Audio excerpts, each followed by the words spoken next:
police have launched an investigation into an alleged plot to topple the government and sabotage national stability involving a local influential figure and an international media agency.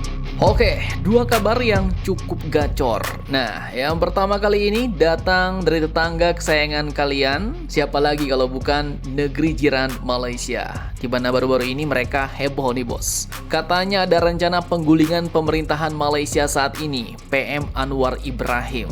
Nah loh, bahkan katanya salah satu media asing ikut terlibat. Nah, lantas bagaimanakah itu? Media asing mana? Nggak mungkin kan media Indonesia? Dan siapa yang mau menggulingkan? Setelah ini kita ceki-ceki santai bosku. Kemudian kabar kedua lagi terkait calon kapal induk kita bos, dimana nanti saat TNI Angkatan Laut benar-benar mengoperasikan kapal induk, Kemhan RI pun janji katanya tidak akan membuat Indonesia menjadi agresif dan menjadi negara invasif. Waduh, ini mau invasi siapa juga ya kan? Atau negara mana lagi nih yang butuh Pancasila? Pertanyaannya, apakah dengan punya kapal induk otomatis kita bisa langsung jadi invasif? Bagaimana pernyataan Kemhan RI? Penasaran beritanya? Cus, bar kipas, mari kita kupas berita lengkapnya satu per satu bosku.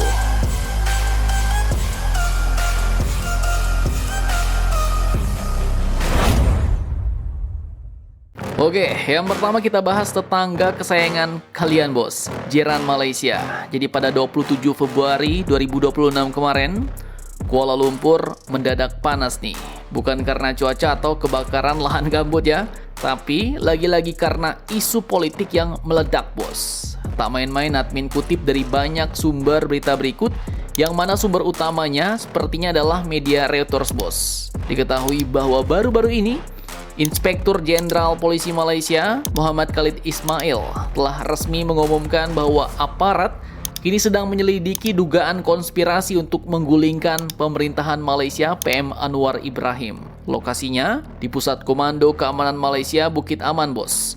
Laporannya sendiri diajukan di kantor polisi Brickfields, Kuala Lumpur pada Kamis pagi 26 Februari 2026. Pukul 10.30 waktu setempat. Dan yang bikin makin kelojotan, dugaan ini pun bukan sekedar gosip warung kopi bos. Disebut katanya ada tokoh berpengaruh lokal dan lembaga media internasional yang terlibat. Bahkan kabarnya ada konsultan media berbasis Inggris yang ikut bermain. Nah loh, negara koloni masa lalunya ikut pula disebut nih bos. Dan modusnya katanya penggulingan ini bakal dilakukan dengan kampanye fitnah dan sabotase stabilitas nasional. Ngeri-ngeri sodap. Semua ini pun disebut terjadi di tengah kepemimpinan Anwar Ibrahim yang sejak tahun 2022 lalu dikenal keras terhadap korupsi bos. Dimana katanya pada awal tahun ini saja skandal rasuah di tubuh militer bikin geger sampai Sultan Malaysia murka. Jadi wajar kalau situasinya sekarang sensitif banget nih bos. Bah, Mimin jadi ingat pula skandal keranda terbang kemarin nih. Gimana, kalian masih ingat nggak tuh? Nah, namun intinya hingga saat ini polisi belum membuka nama siapa dalangnya. Motifnya pun masih misterius. Apakah balas dendam, politik tingkat tinggi, atau drama elit yang lebih kompleks dari serial drakor? Yang jelas skandal ini ya sudah menyangkut stabilitas negara mereka bos. Dan kalau benar ada operasi penggulingan pemerintahan Malaysia, berarti Malaysia kini sedang menghadapi perang non-militer. Ngeri sodap.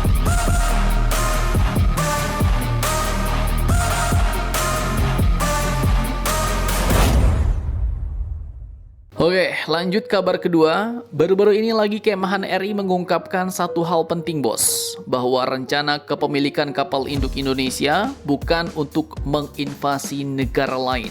Waduh, ini mau invasi siapa juga nih ya kan? Masa kan kita invasi Malaysia? Janganlah. Lagi pula jika suatu negara memiliki kapal induk belum tentu negara itu bisa atau mampu menginvasi negara lain bos. Nah, pertanyaannya gimana Min? Biar Indonesia mampu invasi ya kan? Nanti di akhir kita obrolin santai-santai ya bos. Sekarang kita masuk ke berita utamanya dulu nih.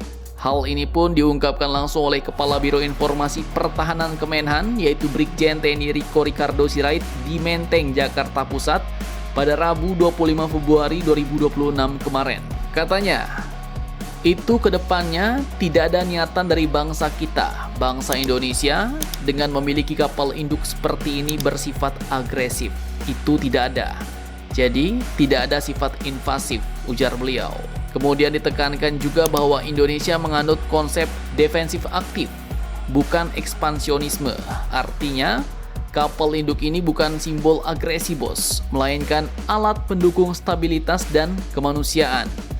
Kemudian lanjut katanya lagi, kapal induk Indonesia ini pun direncanakan untuk mendukung operasi militer selain perang atau OMSP, terutama dalam penanggulangan bencana, di mana katanya kapal ini pun bisa menampung sampai dengan 6 helikopter bahkan lebih di atas deknya itu. Sehingga hal itu akan mempercepat distribusi logistik dan mobilisasi personel saat terjadi bencana tanpa harus bolak-balik ke pangkalan atau lanut yang jaraknya jauh, bos. Kemudian dikatakan lagi bahwa keberadaan kapal induk ini juga memungkinkan kapal-kapal kecil di sekitarnya melakukan pengisian ulang bahan bakar minyak atau BBM dan distribusi bantuan logistik secara lebih efektif dan efisien. Nah, sekarang pertanyaannya balik tadi yang kita cerita di awal, bos. Apakah dengan memiliki kapal induk, suatu negara otomatis bisa langsung melakukan invasi? Apa sajakah syarat-syaratnya? Simak videonya sampai habis, bosku.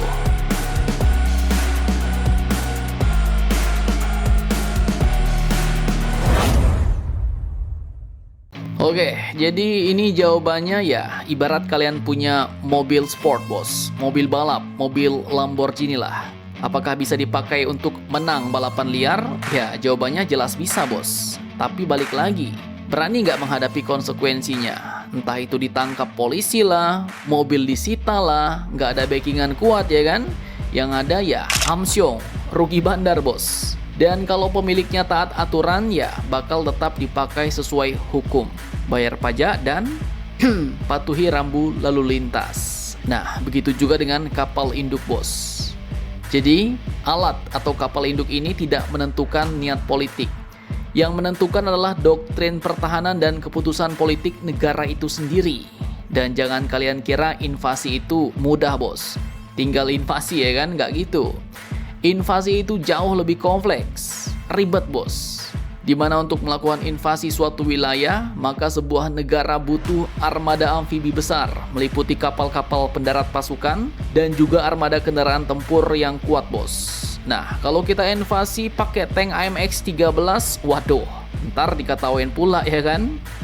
Kemudian kita juga butuh ribuan hingga puluhan ribu pasukan ekspedisi, bos. Kita perlu dominasi udara penuh.